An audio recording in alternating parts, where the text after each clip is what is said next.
लोग क्या कहते हैं, भैया उतने पैर पसार लो जितनी चादर है। एक व्यक्ति आया कि भाई चादर ही लंबी कर लो। होते हैं विदेशी पोर्टफोलियो निवेशक जो होते हैं, ये ना तो हमारे लिए वर्क कर रहे हैं, ना भारत के लिए वर्क कर रहे हैं, ये किसी के लिए वर्क नहीं। क्या सपने हैं कि जो 3 का 3 लाख है और उसको लोग हमें दिखाएं कि भैया ये देखो कितना बढ़िया शेयर है। MRF तो फिर कुछ है ही नहीं हमारे लिए। इस लड़ाई में है कि जिस प्राइस में उन्होंने खरीदा उसी प्राइस में शेयर आ जाए बस एक बार। वो यही सोच रहे हैं। इसी तरीके का शेयर बाजार है। जहां आपने दिमाग लगाना बंद कर दिया तालाब में गिरने वाले हैं हम। असली पैसा बाजार से कौन कमाता है? जो गिरावट और उछाल को समझता है। बाजार मैंने एक पिक्चर की तरह देखी है, और वो भी बिल्कुल सस्पेंस जो मूवी होती है ना, बिल्कुल तहकीकात करने वाली फिल्में, ये वाकई काम करती है। पर इस पर थोड़ा विश्वास करना पड़ता है ना, कि जब हम पत्थर को पूछते हैं तो वहाँ एक विश्वास जागता रहता है हमारे अंदर कि हाँ भैया कोई ना कोई है।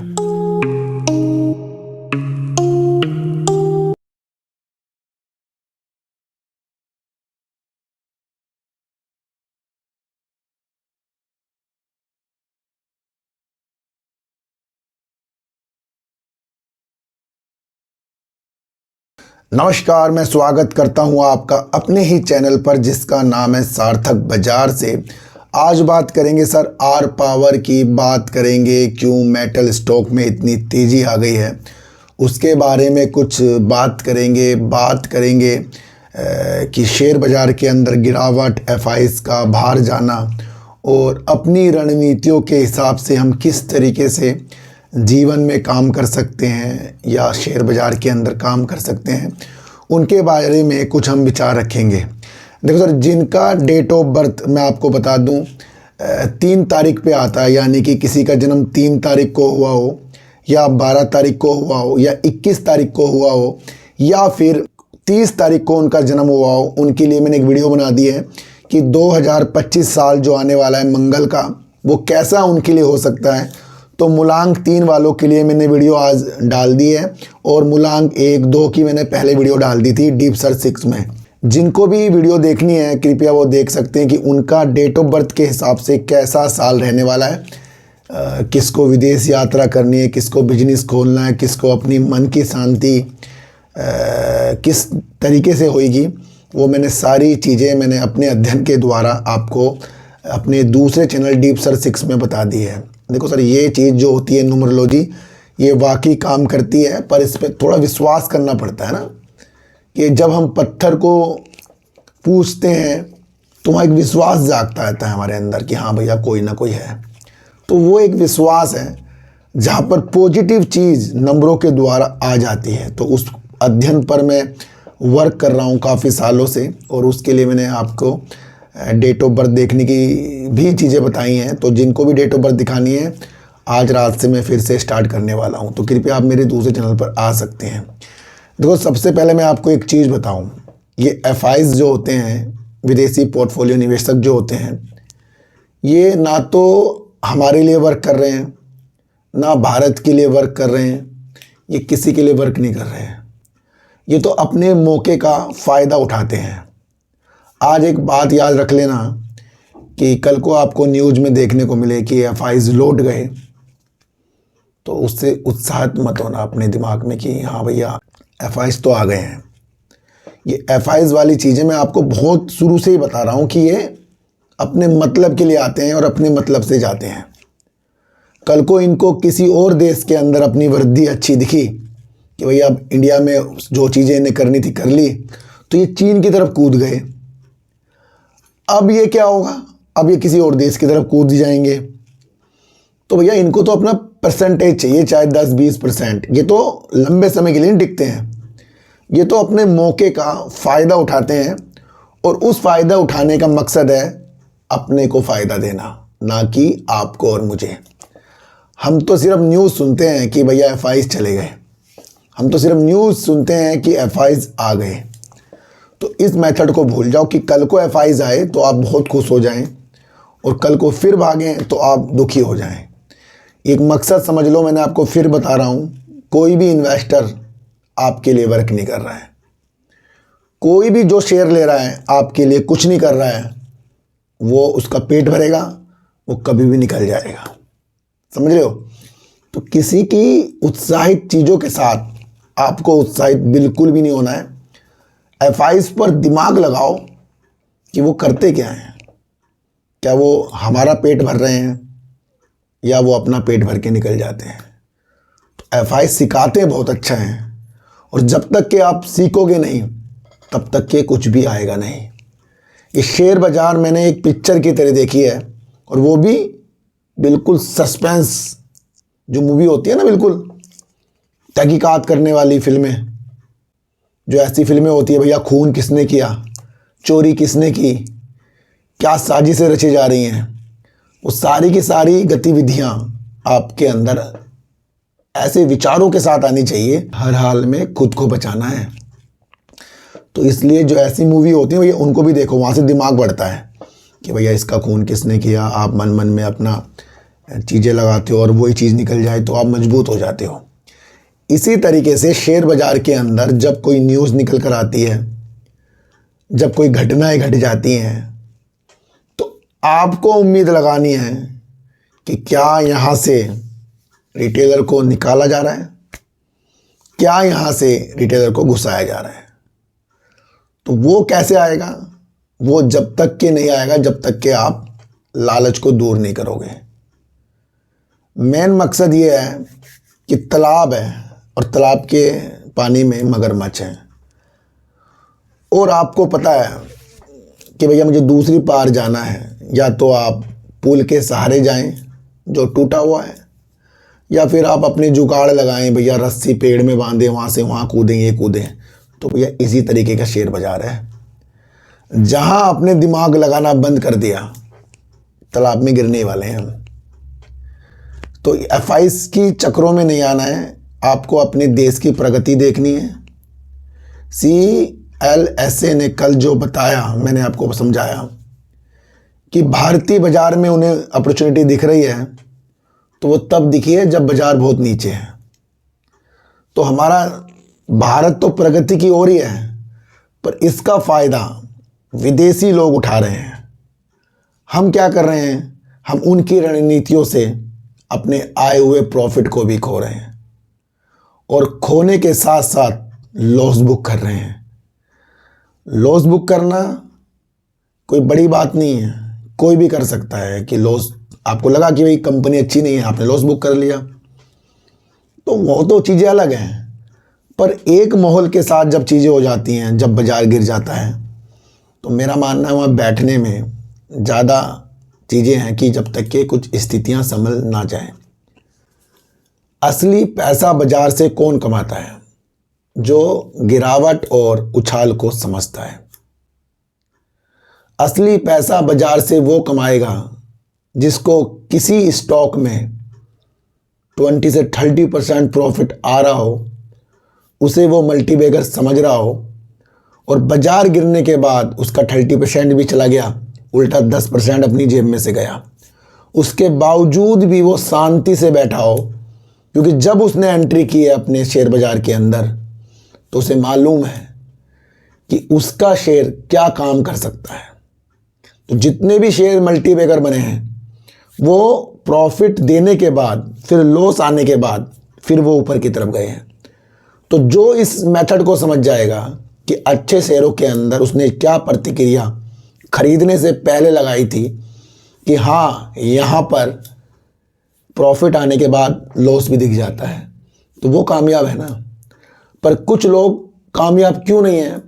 क्योंकि जब वो शेयर खरीद रहे हैं, एक तो वो तेज़ी में खरीद रहे हैं, हाई में खरीद रहे हैं, बिना काम समझ के खरीद रहे हैं, किसी के टिप्स में खरीद रहे हैं, किसी के कहने पे खरीद रहे हैं, और वाकई जो कुछ भी कोई बता रहा है, क्या वो सच हो या नहीं हो, उस हिसाब से खरीद रहे हैं। तो उन्होंने ये नहीं सोचा कि भागता हुआ शेयर नीचे भी आ सकता है। अब ये कोई एक शेयर था 3 लाख तक पहुंच गया था, तब भी काफ़ी लोगों ने उसकी मेथड बताई कि इस तरह खरीद लो, उस तरह खरीद लो। भैया 3 रुपये वाला शेयर था, वो 3 लाख तक चला गया। हम और आप ही पैसों से वैसे हैं, उल्टा अगर ये भी 2-4 शेयर ले लिए तो और हम अलग तरीके से आएंगे। तो वो क्या सपने हैं कि जो 3 का 3 लाख है और उसी को लोग हमें दिखाएं कि भैया ये देखो कितना बढ़िया शेयर है। MRF तो फिर कुछ है ही नहीं हमारे लिए। हमारे तो वो शेयर है जो 3 से 3 लाख पहुंच गया। तो वो क्या है, वो एक लालच है और कुछ उस लालच को और हमें बढ़ा देते हैं। तो हमारी जो एंट्री होती है सोचने वाली एंट्री होनी चाहिए। लॉस बुक वही करता है जो ये समझता है कि अब तो मेरा पैसा गया, और वो अच्छे शेयरों के अंदर ये सोचता है। कुछ लोग इस लड़ाई में हैं कि जिस प्राइस में उन्होंने खरीदा उसी प्राइस में शेयर आ जाए बस एक बार। वो यही सोच रहे हैं कि अगर उन्होंने कोई शेयर 200 में खरीदा, वो शेयर 150 में है, मेरा 50 कम हो गया, अब उसी प्राइस में आ जाए जिस प्राइस से नीचे गिरा है जहां उन्होंने खरीदा है। क्यों? क्योंकि उन्होंने भी नहीं सोचा कि शेयर खरीदने के बाद संयम चाहिए, रुकावट चाहिए एक, और धैर्यता चाहिए, और उसके बाद जो चीज़ें होंगी वो आपको झेलनी चाहिए। पर कुछ लोग लड़ रहे हैं कि भैया मेरा प्राइस पे आ जाए, 200 में खरीदा था, 200 में बाहर निकलूंगा, हटाओ इस शेयर को, ये मेरे काम का नहीं है। वो व्यक्ति इस बाजार से हारेंगे। तो आज मैंने आपको FIs की रणनीतियाँ, उनको कुछ भी दिखा कहीं अच्छा निकल जाएंगे, उनको यहाँ कुछ बेकार दिखा निकल जाएंगे, वो फिर आएंगे। देखो तो ऐसा तो हो ही नहीं सकता कि FIs दोबारा ना लौटें, हो नहीं सकता ये, क्योंकि FIs जो हैं माइंड्स का गेम खेलते हैं। वो सोचते हैं कि कहाँ से पैसा कमाएं, और उसमें फिर वो वेट करते हैं। उनके वेट से जो तेज़ी आ जाती है वहाँ पर हम आपस में ही गुमराह हो जाते हैं, भैया तेज़ी आ रही है, तेज़ी आ रही है। उधर से विजय केडिया साहब कह रहे थे कि वो तो नया पैसा नहीं लगाएंगे, बाज़ार में भगदड़ का माहौल है। अब बड़ा इन्वेस्टर हमें बता रहा था, हम समझ नहीं रहे थे। फिर मोतीलाल ओसवाल जी ने भी हमें समझाया था, फिर बड़े बड़े निवेशकों ने भी हमें समझाया था। ऐसा नहीं होता कि बड़े लोगों का पोर्टफोलियो में कुछ गिरावट ही नहीं होगी, होती हैं, पर उस सिचुएशन को कौन समझेगा, यहाँ समझ आता है। तो बहुत रणनीतियों के हिसाब से आपको बाज़ार को देखना है, और यहाँ पर किसी के कहने पे भी वर्क नहीं करना है कि उसने ख़रीदा, वो आगे, ये आगे, वो आगे। ये FIs दोबारे तो लौटेंगे, क्योंकि मोतीलाल ओसवाल ने कहा है कि 6 महीने करीब ये फिर आ सकते हैं, क्योंकि इनको तो पैसा कमाना ना भैया, इनको तो रेट नीचे के चाहिए। तो ये फिर ऊपर की तरफ ले जाएंगे, फिर गिर देंगे, फिर हम कहेंगे भैया फिर FIs निकल गए। तो पहले समझो कि अगर बाज़ार गिर रहा है, अगर बाज़ार गिर रहा है तो वहाँ प्रॉफिट बुकिंग आ रही है। बहुत से लोग डर जाते हैं, बाज़ार गिर गया, बाज़ार गिर गया। भैया बाज़ार उछलेगा तो गिरेगा भी, गिरेगा तो उछलेगा भी। सिचुएशंस बहुत आसान है। अच्छा, मैं आपको एक चीज़ बताऊं, देखो सर, अब समय आ गया है अपनी रणनीतियों के अंदर बदलाव करना। ज़्यादा पैसों के पीछे भागना नहीं।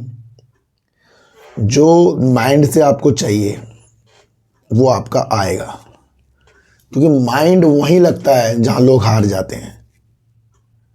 क्योंकि हारता कब है बंदा? जब वो अपने दिमाग से हार जाता है। जीतता कब है बंदा? जब वो अपने दिमाग से मजबूत होता है। तो सबसे पहले माइंड को मजबूत कर लो।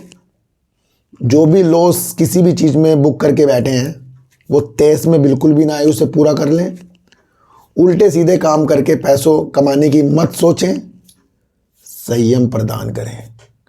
जो भी आप धर्म के हों उस धर्म को मानते जाएं, उसमें बिल्कुल शांति से आगे बढ़ते जाएं। एक चीज़ आप देख लो, बड़े बड़े लोग भी इस दुनिया से गए, आदमी बड़े बड़े लोग भी इस दुनिया से गए। तो सबसे वैल्यूबल चीज़ है जिंदा रहना। और अगर आप बिना टेंशन के जिंदा हैं तो भैया और ज़्यादा जिंदा हैं हम, क्योंकि काफ़ी लोग जो टेंशन ले रहे हैं ना, वो तो जान नहीं है उनके अंदर। तो हमें अपनी सिचुएशंस को अच्छा करना है, अपने को जानना है, और हर एक दिन आपको ऐसा जीना है कि भैया ये तो बहुत अच्छा पल है, ये करना पड़ेगा। और उसके लिए आपको आध्यात्मिक होना पड़ेगा, चीज़ों को समझना पड़ेगा, और अपने माइंड की रफ्तार अपने द्वारा सोचने से बनाना पड़ेगा। और बाजार को आपको एक पिक्चर की तरह देखना है, क्योंकि न्यूज आई शेयर गिर गया, न्यूज आई शेयर भाग गया। तो क्या चल रहा है यहाँ? सिचुएशंस सिचुएशंस पैदा हो रही है। अच्छा, थोड़ा सा मैं आपको बताऊं कि अडानी एनर्जी सॉल्यूशन जो पहले अडानी ट्रांसमिशन था और उसका प्रतिस्पर्धा कंपनी जो है टाटा पावर, ये दोनों जो हैं कूलिंग सॉल्यूशन के लिए वर्क कर रहे हैं। आने वाले सालों में कूलिंग सॉल्यूशन का जो वर्क है बहुत ज़्यादा बढ़ जाएगा। तो उसके लिए दोनों एक रणनीतिक तैयारी कर रहे हैं अलग अलग, और इस चीज़ के लिए वो आगे बढ़ने की सोच रहे हैं। तो फ्यूचर जो चीज़ है उसे भी आपको पहचानना है, कौन क्या वर्क करता है इसे भी आपको जानना है। आपके घर में कुछ चीज़ ख़राब हो गई है, मतलब फ्रिज ख़राब हो गया, तो क्या आप प्लम्बर को बुलाएंगे कि टंकी ख़राब हो गई? किसे बुलाएंगे आप? जो फ्रिज का काम करता होगा। अब प्लम्बर को तो नहीं बुलाओगे आप, अब टीवी रिपेयर करने वाले को तो नहीं बुलाओगे आप, फ्रिज वालों को बुलाओगे ना। तो महत्व वही है कि सही समय पर किस चीज़ को आपको पकड़ना है, बहुत महत्व है ये। वरना शेयर प्राइस जब भाग रहे थे तो नींद अच्छी आ रही थी, आज गिर रहे हैं तो नींद बेकार आ रही है। पिछले 15 से 20 दिन हो गए हैं, पहले ही जो चीज़ें हुई थी वो हुई थी, उसके बावजूद भी अभी तक के पोर्टफोलियो की चीज़ें नहीं देखी मैंने अपनी, क्योंकि वो चीज़ अब समझ में ही नहीं आ रही है। क्योंकि अब हम अलग ढंग से कर रहे हैं, वो पहले शांति लाएंगे अपने दिमाग में, उस हिसाब से फिर हम आगे बढ़ेंगे। तो भैया न्यूज़ को बहुत महत्व है लाइफ के अंदर, ये आप समझ कर चलना। चीन ने निर्यात में जो उसने मेटल सेक्टर के अंदर यानी एल्युमिनियम और तांबे के अंदर जो निर्यात में कर में छूट दी हुई थी, उसको वो 1 दिसंबर 2024 से वापस ले रहा है। करीब 13% की उसने निर्यात में छूट दे रखी थी इस तरीके की। इससे क्या होगा? इससे चीन का जो मेटल है बाहर जाने की, जो उसने फैला रखा था अपना जगह जगह भेजने का, उसके अंदर कमी आ सकती है। क्योंकि जब 13% का निर्यात की चीज़ें होंगी तो शिपमेंट के अंदर कुछ ना कुछ अंकुश लग जाएगा, और वो इसलिए होगा कि भैया 13% की जो छूट मिलती थी अब वो नहीं मिलेगी, फिर खर्चे बढ़ जाएंगे। तो इससे ये चीज़ देखने को मिली है कि भारतीय कंपनी नेल्को, हिंडाल्को और वेदांता करीब 10% तक के आज उछल गए। यहाँ क्या आपके समझ में आया? यहाँ वो चीज़ समझ में आई कि जो सहूलियत चीन ने अपनी देश में निर्यात के लिए दे रखी थी, उस कर की छूट को उसने वापस ले लिया जो एल्युमिनियम और तांबे की तरफ थी। तो यहाँ से ये हो गया कि अब निर्यात जो होगा वो एक सोचने वाला विषय बन जाएगा कि शिपमेंट जो वो वहाँ की कंपनियाँ करती थी उसमें कहीं अंकुश ना लग जाए, क्योंकि फिर रेट भी तो बढ़ेंगे ना। अब हमारे देश की कंपनी नेल्को, हिंडाल्को, वेदांता इसी चीज़ में वर्क कर रही हैं। उनके लिए कुछ दरवाजे खुलने की स्थितियां जो हैं ये लोगों ने भापा, और इसलिए वो तेज़ी के संकेत हैं, है ना। ये क्या हुआ? ये स्टेटमेंट के द्वारा चीज़ें हुई हैं, न्यूज़ के द्वारा चीज़ें हुई हैं, जो हमारे प्रति एक अलग चीज़ें दिखा रही हैं कि एक जगह कुछ चीज़ बंद हुई तो दूसरी जगह वो चला गई। तो बहुत महत्वपूर्ण चीज़ होती है न्यूज़ को समझना। तो सर न्यूज़ वही है कि आप बढ़िया मस्ती में घर में बैठे हो, अचानक से आपके पास फ़ोन आए कि भैया उसके साथ ये हो गया, उसके साथ ये हो गया, तो आप क्या होगे? जिस मूड में हो ना उस मूड से निकल जाओगे, उस मूड से बाहर निकल जाओगे आप। अब वही सोचोगे बस कैसे पहुँचूँ वहाँ तक के, क्योंकि आपके साथ कुछ चीज़ें बुरी हो गई हैं। तो ये जो खबरें होती हैं इसको जानना चाहिए, और जब तक कि आप खबरें को नहीं जानेंगे कुछ भी हासिल नहीं होगा। वरना आर पावर हो या कोई सा भी शेयर हो, उसके अंदर लोग आपको बहुत बेहतरीन सपने दिखाएंगे। देखो सपना देखना बहुत अच्छी बात है, पर खुद को संभाल कर देखना सपना। लोग क्या कहते हैं, भैया उतने पैर पसा लो जितनी चादर है। एक व्यक्ति आया कि भाई चादर ही लंबी कर लूँगा, तो चादर तो तभी लंबी होगी ना जब माइंड हमारा लंबा होगा। कहने आसान होता है कि भैया चादर लंबी कर लूँगा, ये जो बड़े लोग अपनी कहावत बनाकर चले गए हैं वो सिखा रहे हैं उतना ही पैसा खर्च करो जितना आप झेल सकते हो, वरना उतना कर दिया तो फिर आपकी चादर ही छोटी हो जाएगी। तो वो स्थिति आपको समझ कर चलनी पड़ेगी। आर पावर और रिलायंस इंफ्रा जो है अपने बैंक ऋण को ख़त्म करके बहुत आनंदित था, सारे इन्वेस्टर भी आनंदित थे, हम और आप भी आनंदित थे कि भैया अब तो रिलायंस पावर, रिलायंस इंफ्रा ने अपने कर्जे को कम कर दिया है, ख़त्म से ही कर दिया है। अब वो अपनी स्थितियों को इन दोनों कंपनी के द्वारा अच्छी रणनीतियों की तरफ देखेगा। बीच में सेबी वाली न्यूज फिर दिखा रहा हूँ। क्यों दिखा रहा हूँ? क्योंकि आगे भी कुछ चीज़ें होंगी। फिर SECI ने यानी कि solar energy corporation of India ने रिलायंस पावर उसकी सहायक कंपनी को कारण बताओ नोटिस जारी कर दिया है और उसकी वजह से आज आपको 5% तक के रिलायंस पावर गिरता हुआ देखने को मिला। यहाँ पर क्या हुआ है? अभी तक के शेयर सही चल रहा था।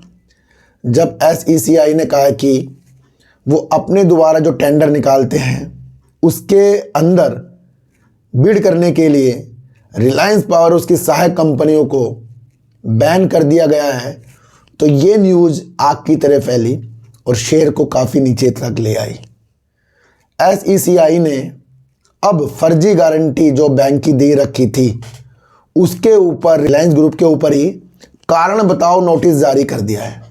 ये छोटी बात नहीं है, ये बड़ी बात है, क्योंकि अक्षय ऊर्जा के प्रति रिलायंस पावर धीरे धीरे अपने कदमों को बढ़ा रहा था। ये न्यूज़ आई है आज, इसलिए मैंने आपको बताया इस बारे में। और अगर कारण बताओ नोटिस जारी कर दिया है तो इसके ऊपर रिलायंस ग्रुप जो है पावर है वो भी इसके अंदर चीज़ें बताएगा आगे जाकर। अभी इसमें इन्वेस्टिगेशन हो रही है, जांच के दायरे चल रहे हैं। तो अभी तो SECI ने नोटिस जारी कर दिया।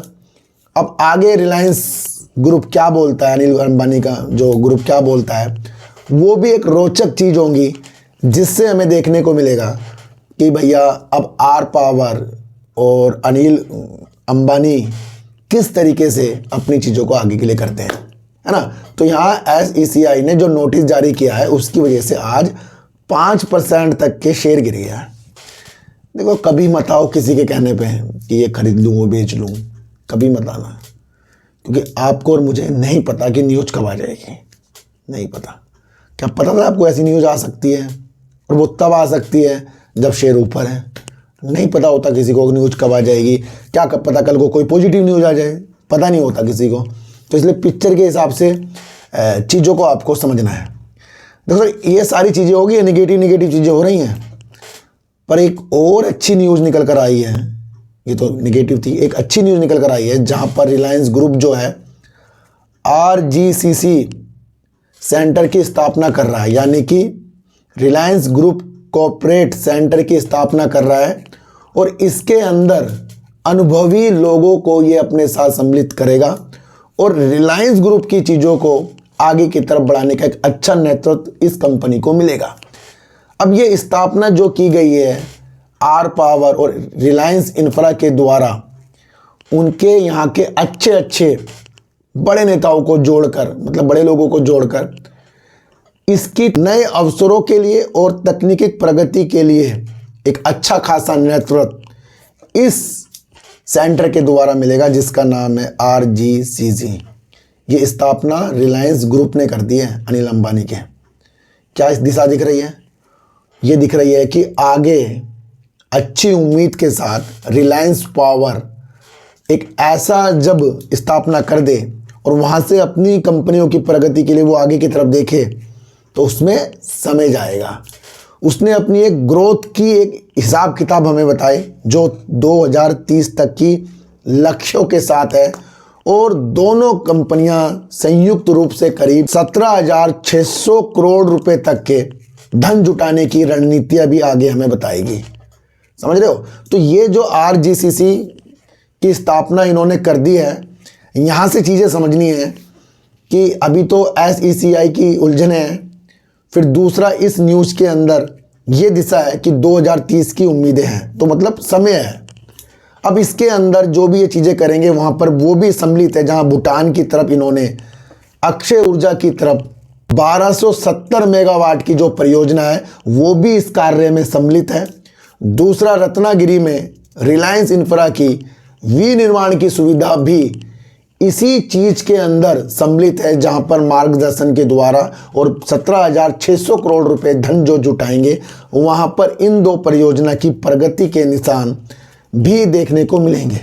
यहां से क्या चीज़ आपको दिख रही है कि रिलायंस ग्रुप की कंपनी दोनों एक अलग ढंग से चीज़ों के साथ अपने वर्क को हमें बता रही है। और जब अनिल ग्रुप का RGCC यानी कि रिलायंस ग्रुप कॉरपोरेट सेंटर की स्थापना हो चुकी है, तो वो भी एक प्रगति के निशान है कि इन दो कंपनी या ग्रुप को ही अच्छे संकेत, एक अच्छे नेतृत्व के साथ जिनको काफ़ी सालों का अनुभव है, तो ये भी एक न्यूज़ है। पर इस न्यूज़ का फ़र्क तो कुछ देखने को आपको नहीं मिला, पर ये तो लंबे समय की चीज़ें हैं जहां 2030 की उम्मीदें हमें देखने को मिली है।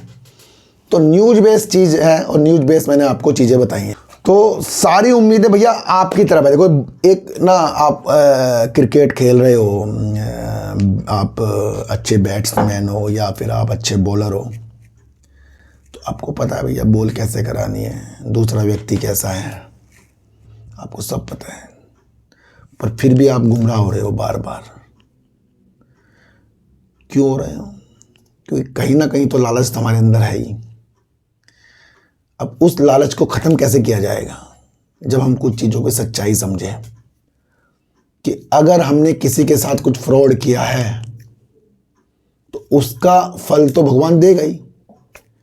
अब हम भले ही CCTV कैमरे में ना आए, पर ऊपर वाले का जो कैमरा है, जो हर वक्त हमारे साथ है, क्या उसको भी हम धोखा दे सकते हैं? हमारे अंदर एक सांस है, जा रही है, आ रही है।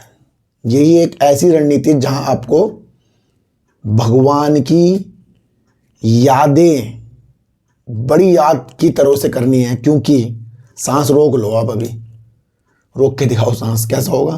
तड़प जाएंगे हम। तो बहुत अनमोल चीज़ हमें भगवान ने दे रखी है, सांसें, पवित्र चीज़, और उसके साथ साथ एक पवित्र शरीर, और उसके साथ साथ एक पवित्र दिल, और वो दिल आपको ही आगे की तरफ ले जाएगा अगर आप कुछ अच्छा सोचेंगे। और अगर हम सब कुछ गलत सोचेंगे तो यकीन करना कुछ नहीं होगा हमारे साथ, फिर होने का ही नहीं, क्योंकि हम तो गलत सोच रहे हैं, हम सोच रहे हैं कोई देख ना ले। तो सबसे पहले अपने को बहुत अच्छा कर लो, तब जाकर हम बहुत अच्छे आगे होंगे। किसी की बातों में बिल्कुल भी आपको नहीं आना है जो आपको खरीदने बेचने की चीज़ें बताएं।